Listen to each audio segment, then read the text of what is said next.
आइए एक बार फिर से व्यास एकेडमी के साथ हम लोग पढ़ना प्रारंभ करते हैं बाल विकास और बाल मनोविज्ञान का एक इंटरेस्टिंग टॉपिक जो कि हर एक एग्जाम के दृष्टिकोण से बहुत महत्वपूर्ण हो, चाहे वो यूपी टेट हो या सुपर टेट हो या रीट हो या अन्य प्रदेशों के जितने भी आपकी शिक्षक पात्रता परीक्षा है सब में इम्पोर्टेंट है। तो ध्यान से बच्चों इस सब्जेक्ट को हमें ध्यान से पढ़ना है, इस टॉपिक को बड़े क्लियर से पढ़ना है। इसमें कुछ कॉन्सेप्ट भी हैं और साधारणतः इसमें कॉन्सेप्चुअल बेसिस प्रश्न ही पूछे जाते हैं। तो पहली बात तो हम ये देखें अगर हम कि बाल विकास और बाल मनोविज्ञान में एक चीज कॉमन है, बाल शब्द मतलब बच्चा, बालक, और विकास। ठीक है, विकास। और अगर आप सोचे क्या विकास के स्थान पे वृद्धि शब्द का इस्तेमाल नहीं कर सकते थे? नहीं किया गया, यहां पर बाल विकास शब्द का इस्तेमाल किया गया। तो इसका मतलब है जिसको हम वृद्धि, ग्रोथ, विकास, डेवलपमेंट, मतलब इसमें कुछ ना कुछ तो अंतर है। तो उसी अंतर को हमें स्पष्ट कर लेना है, सिंपल सा। और अगर आप लोग देखो ढंग से, अगर आप लोग देखो इस चीज को तो बहुत आसान लगेगा। ये कॉन्सेप्ट अगर आप एक बार समझ गए ना तो सारे के सारे प्रश्न आपके बहुत आराम से हल हो जाएंगे, ये मेरा आपसे वादा है। और यहां पे आपको चीजों को केवल एक बार समझ लेना है कि वृद्धि क्या है और विकास क्या है, और वृद्धि के अंतर्गत कौन कौन सी चीजें आती हैं और विकास के अंतर्गत कौन कौन सी चीजें आती हैं। तो शुरुआत करें, चलिए लेट्स स्टार्ट। देखिए पहले मैंने लिखा है वृद्धि और विकास में अंतर में सबसे पहला एक पॉइंट है, वृद्धि एक संकुचित अवधारणा है जिसका संबंध केवल शारीरिक परिवर्तनों से है।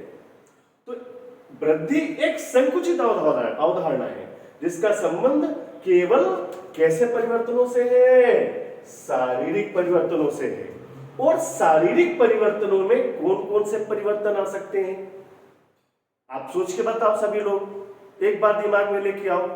तो शारीरिक परिवर्तनों में आप देखोगे तो बालक की लंबाई का बढ़ना, भाग जन्म के बाद ना बालक की लंबाई का बढ़ना, भार का बढ़ना, इसके साथ साथ बच्चे में नाखूनों का बढ़ना, बालों का बढ़ना, इसको हम किसके अंतर्गत रख सकते हैं? वृद्धि के अंतर्गत रख सकते हैं।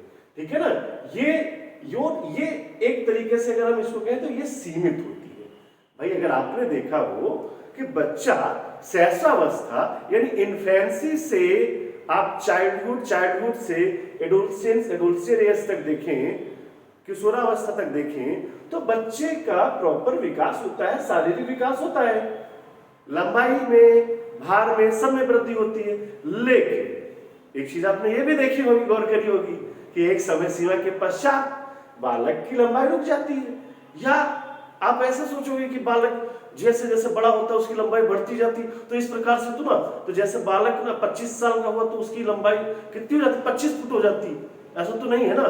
तो एक समय सीमा के पश्चात क्या है? वृद्धि रुक जाती, यानी वृद्धि कैसी होती है? सीमित होती है। और आपसे एग्जाम में इसे पूछ लेंगे कि निम्न में से कौन सा कथन सत्य है, और एक कथन दे देंगे कि वृद्धि सीमित होती है या सीमित। तो आपका आंसर क्या होता है? वृद्धि, सीमित। करेक्ट सभी को। अब इसी उसमें देखिए, इसी को विकास के संदर्भ में देखिए। विकास एक व्यापक अवधारणा है। कैसी अवधारणा है? व्यापक अवधारणा है। व्यापक क्यों कहा इसको समझिएगा। यहां पे मैंने कहा था एक संकुचित अवधारणा है और एक व्यापक अवधारणा है। क्यों? क्योंकि इसमें शारीरिक, मानसिक, नैतिक, सामाजिक आदि प्रकार के परिवर्तन सम्मिलित होते हैं।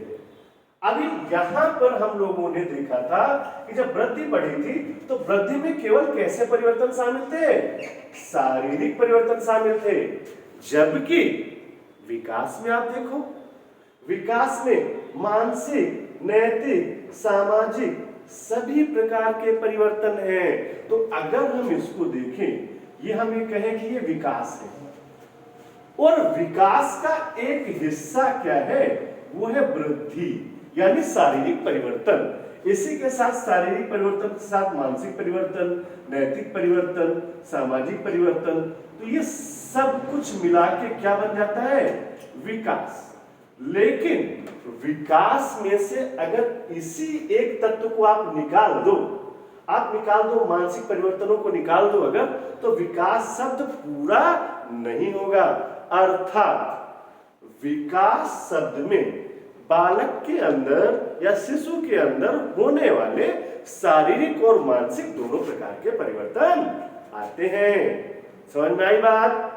Very good. चल अब देखिए, मैंने इस तरह बताया था कि ये कैसा होता है, सीमित होता है, और जबकि ये विकास कैसा होता है, असीमित होता है। तो इसका मतलब ये नहीं है शारीरिक तो सीमित हो गया, लेकिन मानसिक, नैतिक, सामाजिक ये समय के साथ साथ कब बदलते हैं, कब कम होते हैं, कब ज्यादा होते हैं, तो ये असीमित होते हैं। बढ़ भी सकता है, घट भी सकता है। ठीक, इसके लिए एक उदाहरण है हमारे पास में, आइंस्टीन का उदाहरण आप ले सकते हो। आइंस्टीन प्रारंभ में बहुत अच्छे बालक नहीं थे पढ़ने में, लेकिन देखो कितनी बड़ी बड़ी खोजें करी, तो उनका जो है ना क्या हुआ, विकास, वो डेवलपमेंट है। और देखो एक चीज और जान लो कि देखो आपका शारीरिक परिवर्तन तो होता है, लेकिन आवश्यक नहीं है कि आपका विकास भी हो रहा हो। भाई आपने उन बच्चों को तो देखा होगा ना कि जो शरीर से तो बहुत लंबे हैं, लेकिन दिमाग, बुद्धि, आईक्यू लेवल कम है। और कुछ बच्चे ऐसे होते हैं जो एकदम दुबले पतले से, और उनकी बुद्धि ज्यादा होती है।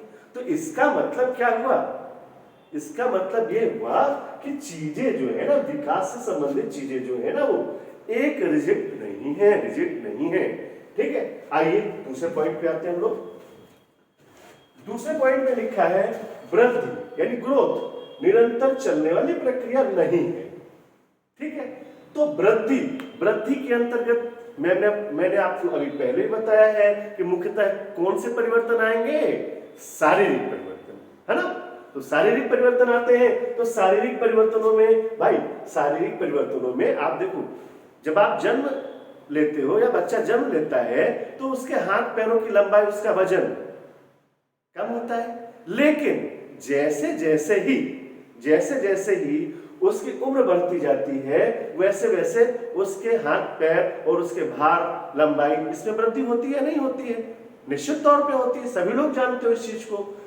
अब देखो ना, कठिन नहीं बनाना हमें चीजों को, बड़ा व्यवहारिक तरीके से पढ़ना है।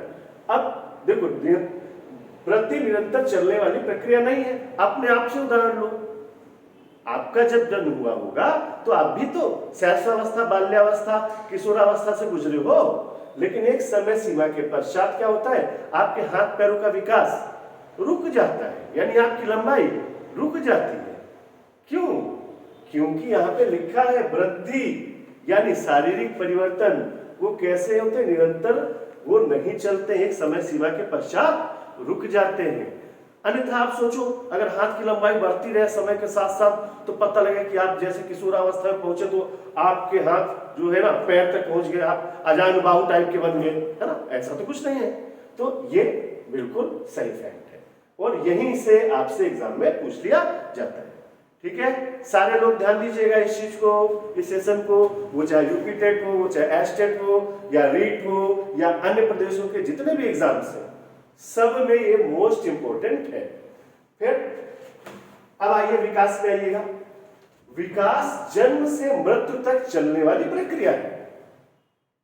मैंने भी क्या कहा, ये निरंतर चलने वाली प्रक्रिया नहीं है, एक समय सीमा के पश्चात ये रुक जाती है। जबकि विकास मृत्यु पर्यंत तक चलने वाली प्रक्रिया है, क्योंकि इसमें कई और शारीरिक के अलावा मानसिक, नैतिक, सामाजिक आदि परिवर्तन शामिल होते हैं। तो आपने देखा होगा प्रारंभ में कुछ लोगों में सामाजिकता नहीं होती है, समाज से नहीं जुड़े होते हैं, लेकिन उनके अंदर कभी न कभी एक भाव आता है, समाज से जुड़ते हैं, आया परिवर्तन। तो ये विकास, और मैंने आपसे बताया कि विकास में केवल एक फैक्ट नहीं आएगा कि केवल शारीरिक परिवर्तन, शारीरिक, मानसिक, ठीक है, और इसके अलावा नैतिक, सामाजिक, इसके अलावा संवेगों में परिवर्तन, ठीक, ये सारे प्रकार। तो विकास जन्म से मृत्यु पर्यंत तक चलने वाली प्रक्रिया है। अब किसी की मानसिक स्थिति या आप कह लो किसी का आईक्यू लेवल पहले कम है, धीरे धीरे उसका आईक्यू लेवल बढ़ता है, या प्रारंभ में कम था, प्रारंभ में ज्यादा था, फिर आगे बढ़ा। तो इन चीजों को मैं कह सकते हैं विकास जन्म से मृत्यु तक चलने वाली प्रक्रिया। समझ में आई बातें? और आपसे फिर कहूंगा, कोई डाउट हो तो आप कमेंट सेक्शन में जाके आप कमेंट कर सकते हो, आपको पूर्ण रूप से पूरा रिप्लाई आपको मिलेगा। ठीक है, फिर आगे बढ़ते हैं। आइए, वृद्धि का संबंध परिमाणात्मक परिवर्तनों से है। परिमाण का मतलब होता है भार, यानी जिससे नापा जा सके, भार लंबाई जिसे मापा जा सके, परिमाण।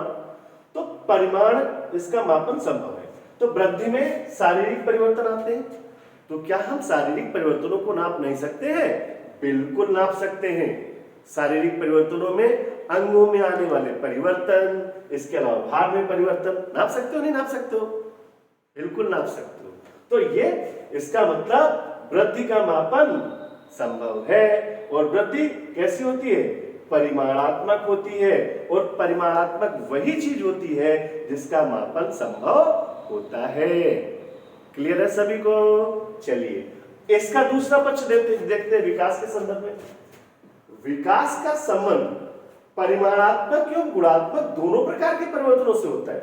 ऐसा मैंने क्यों कहा? क्योंकि अभी मैंने आपको बताया था कि जब भी हम विकास का नाम लेते हैं कि विकास क्या है, डेवलपमेंट क्या है, तो डेवलपमेंट में शारीरिक परिवर्तन, इसके अलावा मानसिक परिवर्तन, इसके अलावा अन्य प्रकार के परिवर्तन भी आते हैं। तो देखिए, विकास का संबंध परिमाणात्मक भी है, तो विकास के अंतर्गत आने वाले शारीरिक परिवर्तनों को तो हम नाप सकते हैं। तो इसलिए हमने क्या कह दिया? विकास का संबंध परिमाणात्मक है एवं गुणात्मक है।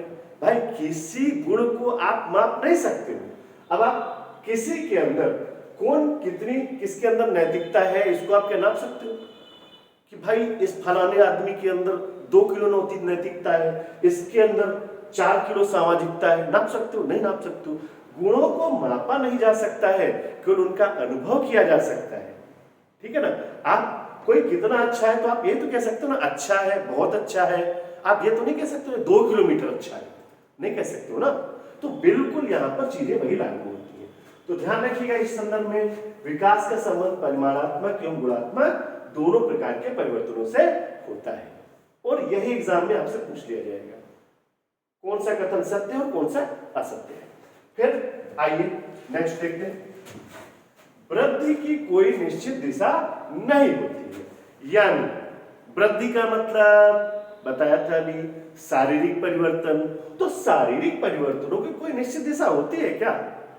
नहीं होती ना। आप कह दो कि बालक पहले लंबा होगा फिर मोटा होगा, ऐसा होता है? ऐसा कोई निश्चित तो है नहीं भाई।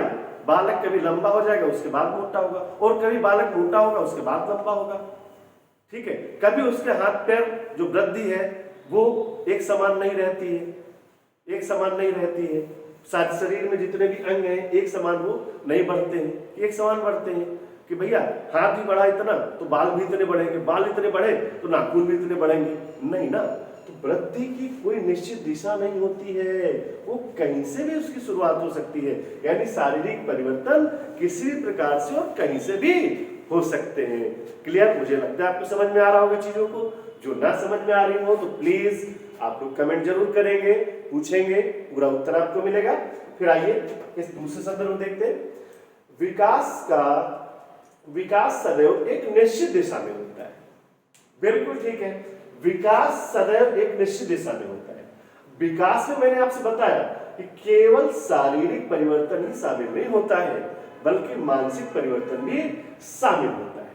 तो सीधी सी बात है, आप इस चीज को समझिए। अगर आप शैशवावस्था, बाल्यावस्था, किशोरावस्था के बालकों की तुलना करिए तो आप बताइए मुझे कि नैतिकता की भावना का जो अभाव होगा वो सर्वाधिक किस अवस्था में होगा? तो आपका में भी आंसर यही होगा, किसमें? इन्फेंसी यानी शैशवावस्था में नैतिकता का पूर्णतः अभाव। लेकिन नैतिकता की भावना की सर्वाधिक वृद्धि भी तो होती है, वो कहां पे? किशोरावस्था में। तो ये भी तो है ना।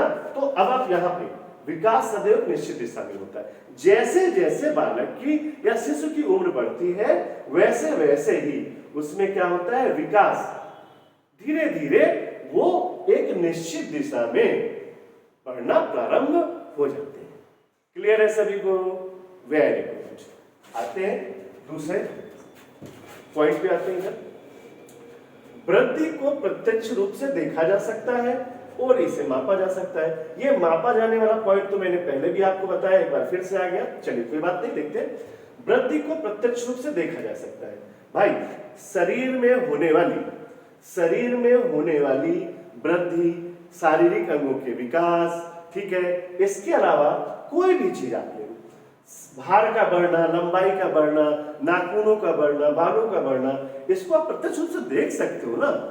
क्या हमारे नाखून बढ़ रहे हैं ना? बच्चों की आदत होती है, जब स्कूल में चेकिंग होती है तो बच्चे नाखून दांत से चबा चबा के निकाल देते हैं। आप लोगों ने भी ऐसा किया होगा, हाँ बिल्कुल किया होगा।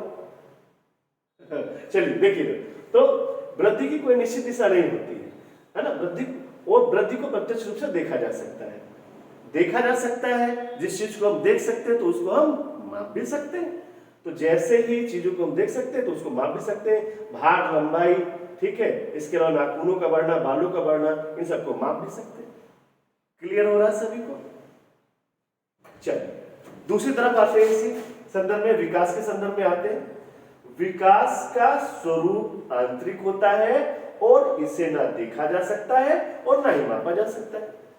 यहां पर चूंकि मैंने बताया कि विकास शब्द है वो अधूरा है। अगर आप कहते हो केवल शारीरिक परिवर्तन ही विकास के अंतर्गत आएंगे तो विकास शब्द ही अधूरा है। विकास शब्द में शारीरिक, मानसिक, नैतिक, सामाजिक और इसके अलावा जितने भी संवेग हैं उन सब में परिवर्तन, वो क्या है? विकास है। तो विकास का स्वरूप आंतरिक होता है। तो भैया आंतरिक क्यों होता है? मानसिक परिवर्तन दिखाई देते हैं? नहीं। तो क्या हुए? आंतरिक। नैतिक परिवर्तन दिखाई देते हैं? नहीं। तो क्या हुआ? आंतरिक। सामाजिक परिवर्तन दिखाई देते हैं? नहीं। तो क्या हुआ? आंतरिक। आई बात समझ में? देखो व्यवहारिक तरीके से पढ़ेंगे तो हम लोग बहुत अच्छे से इन चीजों को बहुत अच्छे से कॉन्सेप्ट क्लियर कर ले जाएंगे। जूझना नहीं है, समझना है चीजों को। ध्यान रखिएगा मेरी इस बात को। फिर देखिए, विकास का स्वरूप आंतरिक होता है और इसे ना देखा जा सकता और ना ही मापा जा सकता है। आप मुझे बताएं, मानसिक परिवर्तनों को आप माप सकते हो कि 2 किलो, 2.5 किलो अच्छा या 50 ग्राम अच्छा? नैतिक परिवर्तन माप सकते हो कि ये व्यक्ति इतना अच्छा है? नैतिकता का मतलब क्या अच्छा है क्या बुरा, इसमें अंतर स्पष्ट कर लेना। क्या आप बाहर से बता सकते हो किसी को कि नहीं ये व्यक्ति, इसके अंदर नैतिकता भरी पड़ी है? कौन सा व्यक्ति सामाजिक है, सोशल है? नहीं बता सकते हो आप देख के ऐसे। इसका केवल अनुभव किया जा सकता है। तो इसीलिए हम ये कह सकते हैं ना तो इसे मापा जा सकता है और ना ही इसे देखा जा सकता है। और एक बार मैं फिर से आपसे कहूंगा, अगर कोई डाउट होता है तो कमेंट सेक्शन में जाके एक बार फिर से सभी लोग कमेंट करेंगे, प्रश्न पूछेंगे, कोई भी डाउट होता है। और साथ में ही चैनल को आप सभी लोग व्यास एकेडमी 12 की सब्सक्राइब करें, ठीक है, बेल आइकन को जरूर दबा दें जिससे अगले नोटिफिकेशन आपको मिलते हैं अगली क्लास में।